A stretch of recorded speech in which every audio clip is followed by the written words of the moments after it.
Hello, everyone. How are you? So, on the way back from New York, I had the chance to sort of sit down and think about probably 100 of the interviews that we've done on this channel.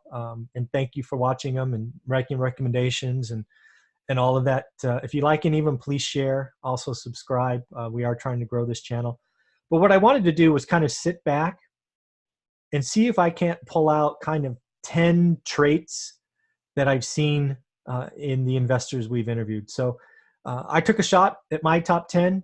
I'd love to hear what you think yours have been. If you've watched more than a few of these interviews, let me know. Also, who is your favorite interview? That's a great question. Who's your favorite interview? Of all the people we've talked to, do you have a favorite? If so, leave a comment below. I'd love to hear. Maybe we get them back on and pat them on the back and say, hey, you're one of the favorites. I'd love to hear from you. So without further ado, what are my top 10 traits for successful real estate investors? Let's go ahead and pull that up. All right. Okay, so again, top 10 traits. These aren't in any particular order. Again, I'd love to hear from you on what you think they are, which one you like the most, and maybe which ones I missed. The first thing that I thought was important to talk about is successful investors. And by successful investors, I don't only mean monetarily. I mean ones that are in the business long term, right? To be a successful investor, doing it for 10 years, all the highs and lows that happen in this business. The key to success is they never get too high and they never get too low. They kind of stay in the middle, right? And as you see in this business, it will trick you, right? I talk about that Norris Drive property all the time. We were so wildly high after getting it and so wildly low when we had to start evictions and saw that $15,000 in repairs.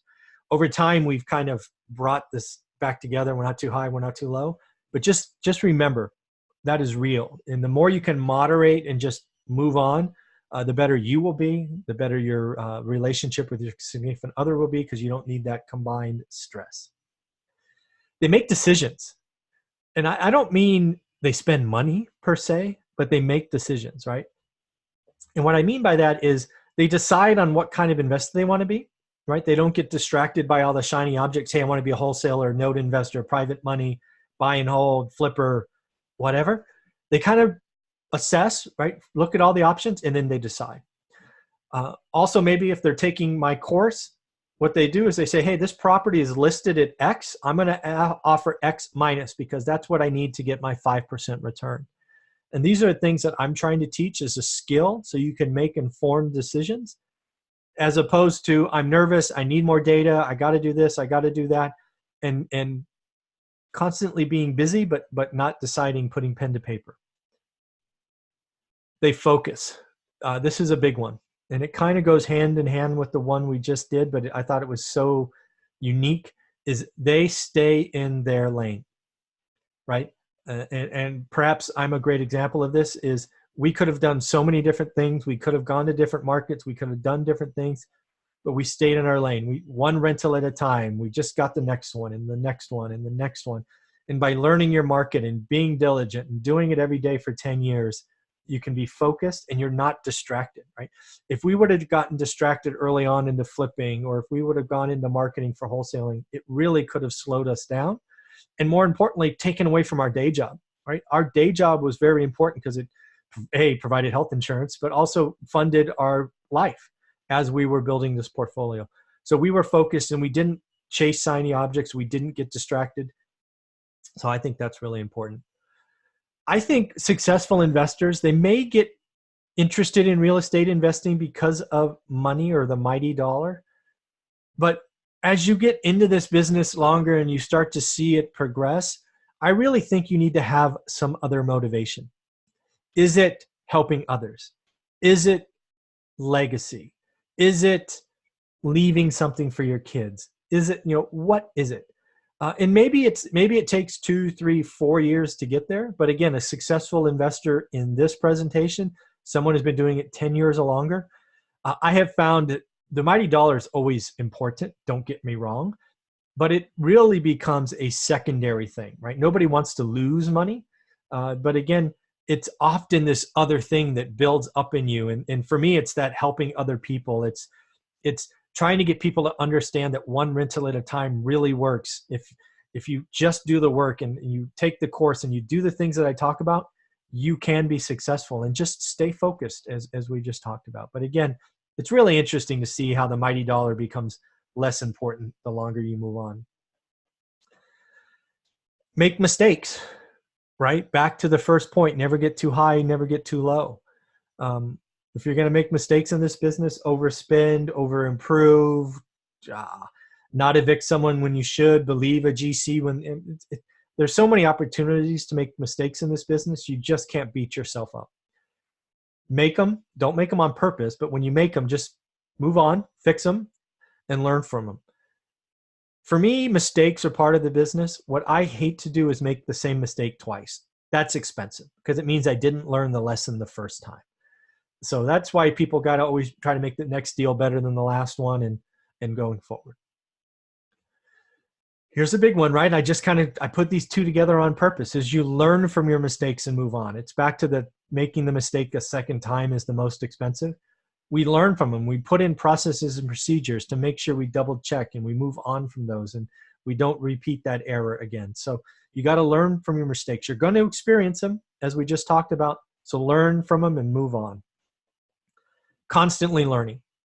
And learning today can mean lots of different things. It obviously means YouTube. It obviously means books, going to meetups, going to different events. But you never stop in this business. There's always things you can learn. And just never stop learning. Never think you figured it out. That's always been a mistake in my business. And also never stop learning your market. Right? And it always shocks me that people go, hey, I know my market. When's the last time you looked? Oh, a month ago. Stuff changes, man. It's never stop. If you're in, you're in. Keep looking and keep learning. They network with people they admire, right? The ability to, in this business, to network with other people that are on your same path, maybe a step or two ahead of you. This business is full of people that want to help you and help others. And if you reach out and you're respectful, you can always find ways to network with people and keep growing. And frankly, as one of my mentors says, your network is your net worth. So always look to network with people bigger than you, the people that you admire, people that are doing things that you want to do. It's always a great thing. They don't follow the hot thing or the hot market, right? I call it the herd mentality.